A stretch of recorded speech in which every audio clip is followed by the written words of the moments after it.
ला जैसे ही तैयार हो के अपनी दोस्त की शादी में जाने के लिए बाहर जाएगी तो उसे आरफा मिल जाएगी। आरफा उसे रोक के कहती है कि तुम नहीं जाओगी।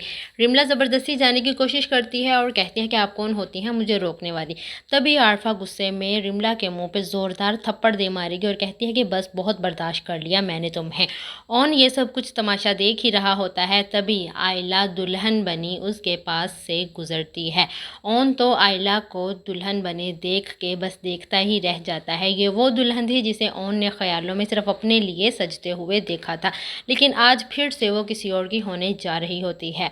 ऑन इन्हीं ख्यालों में गुम होता है कि आयला मेहंदी के लिए तैयार होकर उसके पास से गुजर जाती है और ऑन बेचारा खड़े देखता ही रह जाता है। ऑन के पास से जैसे ही आयला गुजर के जाती है, आगे जाते ही आयला को एक सरप्राइज़ मिल जाता है और वो होता है शामी। आयला और शामी दोनों की नज़रें एक दूसरे के साथ मिलती हैं, लेकिन आयला शामी को इग्नोर करते हुए जाके चली जाएगी और जाके स्टेज पे बैठ जाएगी अपने होने वाले दूल्हे के साथ। लेकिन आयला को इसके मंगेतर के साथ देख के रहमत और बीजान बातें करेंगी कि आयला सिर्फ ऑन के साथ ही अच्छी लगती है, लेकिन रहमत कहेगी कि आयला और ऑन की किस्मत में शायद ये ही था।